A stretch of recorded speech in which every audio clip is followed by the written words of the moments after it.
Hey, hello there guys, Proxons here, and welcome back to another Yokai Watch 4 video on the channel.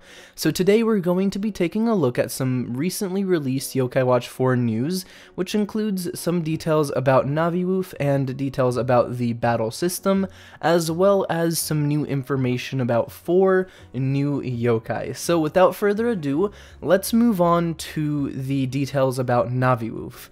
So if you'd like to actually see where I'm getting all of my information, please check out the link down below. And now, here we go. So naviwoof is an element in the game that sort of allows you to find out where to go if you get lost. Essentially, it's a guide for your character that will take you from where you are to a different area in the game, and that area is where you have to be for your quest. And naviwoof shows up as a mysterious blue ghost dog, and it's also a pretty cute dog. So if you actually talk to him, he will take you from the location you're at and basically will help you find where you need to be. You obviously will have some form of marker system in the game, but this is here just in case you need an extra little bit of guidance, and it'll just make it a lot easier for you to find out where you're going. And in the case of people who are getting this game and they don't really understand Japanese, this is going to be a very helpful gameplay feature, since it'll make it so you can actually get through the game without having to really bring out a translator to find out what exactly you need to do. And in that way, it's a really nice addition to the game, especially for the aforementioned case, or just for people who get stuck in the game and they need an extra little bit of help to find out where they're going. So the next details are about the battle element called Yoki. So in my previous videos, this is something that I called YP, and that is sort of part of it. So essentially, Yoki is a new element that is basically essential in the battle.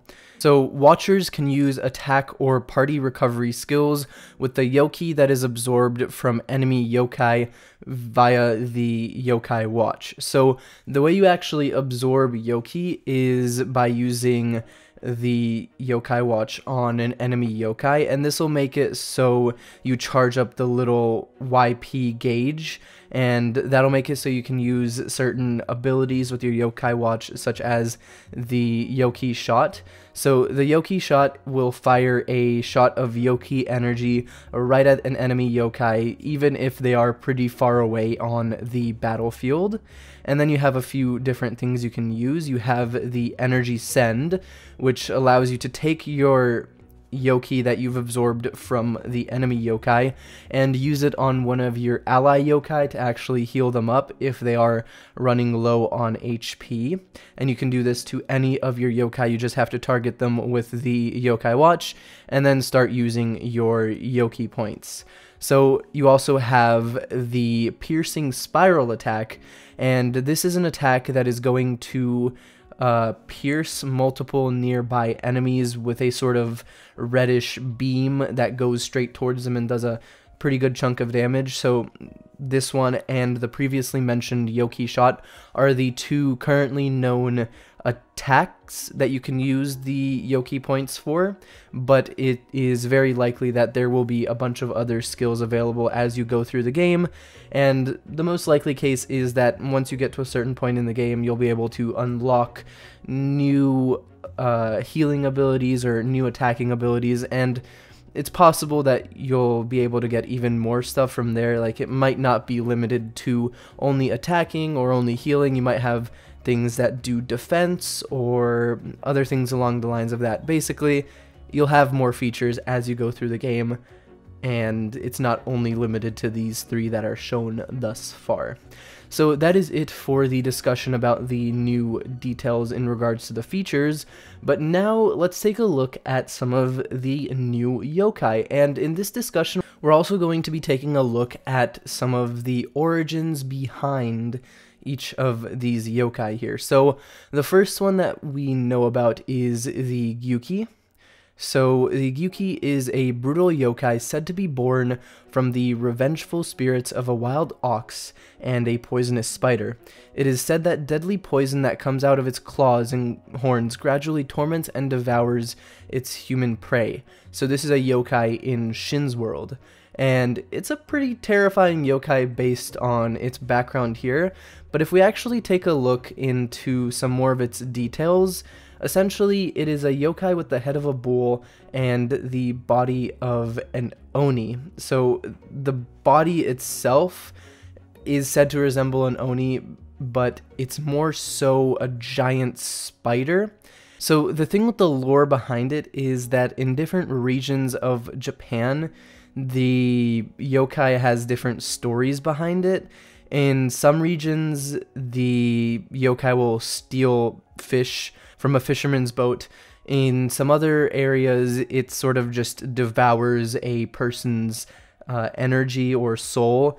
And really, the story behind this thing is pretty dark, and its appearance is pretty varied throughout Japan. But the general idea is that this thing is kind of wild, and it attacks people and just takes stuff from them in some way, shape, or form.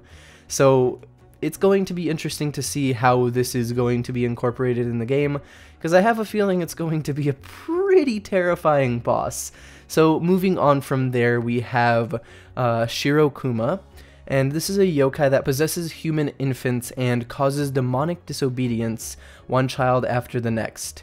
And if its Shiroku mama gets angry, it will cry. Even so, it loves its mama.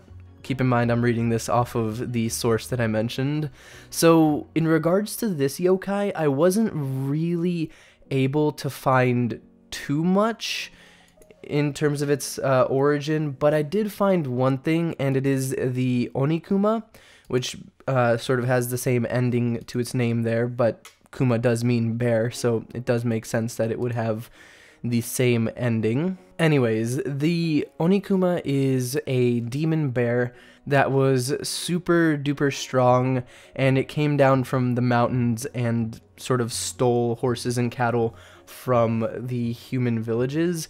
So in regards to its relation to the Shirokuma, there isn't much, but I tried my best to find some sort of similarity to Japanese lore and relate it to the yokai that have been revealed, but there isn't much here, so I do apologize for that. So moving on from there, we have Uribou. So Uribou is a yokai that is the guardian of the mountains, and it's a boar king yokai, and it has the utmost pleasure of running through the mountains and fields with other animals, and it really hides its true status as the boar king, since it really enjoys being with the other animals. So that is the light side form of it, and I wasn't necessarily able to find too much in terms of similarities with this and Legend, but it does have the general form of a normal Japanese boar, so I'm guessing that is the basis there. However, there is something here to mention in regards to the next yokai. So the next yokai is Inosasaou. I believe I pronounced that correctly, and this is the shadow side form of Uribou, and this is also the boar king, and in this case it lives in the harshness of nature, and it's said that all animals bow down to its godliness. So while looking stuff up for things that look similar to this, I found that the Okoto from Princess Mononoke bared very strong resemblance to this yokai here.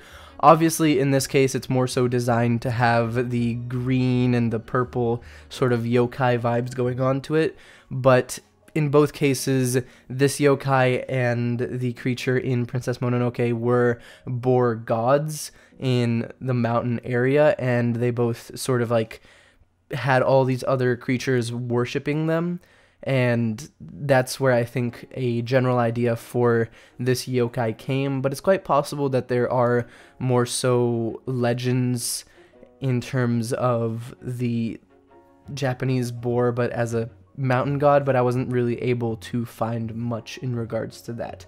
And well, that's basically it for this news and analysis slash discussion, so I hope you guys did enjoy this video. If you did enjoy, don't forget to leave a like on the video and subscribe to the channel if you aren't already, and well, as always, I'll see you all next time. Bye everybody.